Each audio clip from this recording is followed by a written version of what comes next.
প্রতিদিন যাদের lunch box ready করতে হয় তাদের অবশ্যই ভাবতে হয় খাবারের মেনুতে কীভাবে স্পেশাল কিছু রাখা যায়।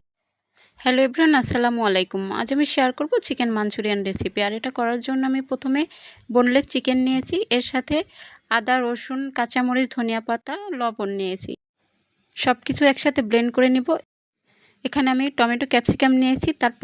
তারপর ব্লেন্ড করা মুরগির কিমার মধ্যে সব ধরনের মশলা অ্যাড করব। ধনিয়ার গুঁড়ো দিয়েছি, জিরার গুঁড়ো দিয়েছি, গোলমরিচের গুঁড়ো দিয়েছি, হলুদের গুঁড়ো দিয়েছি, লবণ দিয়েছি। তারপরে দিয়ে দিয়েছি মিহি কুচি করে কাটা আলু। তারপর সব কিছু একসাথে ভালো করে মেখে নিয়েছি।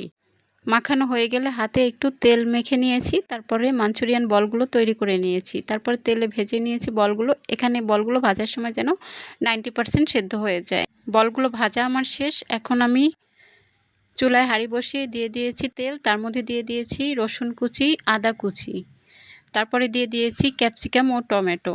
সব কিছু একসাথে কিছুক্ষণ ভেজে নিব। তারপরে দিয়ে দিয়েছি সস। এখানে আমি টমেটো সস, সয়া সস, সাথে 1 চা চামচ কর্নফ্লাওয়ার দিয়ে দিয়েছি। সব কিছু একসাথে মিক্স করে দিয়ে দিয়েছি। তারপর মাঞ্চুরিয়ান বলগুলো দিয়ে দিয়েছি। এরপরে হাই হিটে রান্না করে নেব 15 মিনিটের মতো। এই তো রান্নাটা আমার শেষ হয়ে গেছে। এখন পরিবেশন করছি। এটা খুবই মজার একটা রেসিপি। আল্লাহ হাফেজ, ভালো থাকবেন সবাই।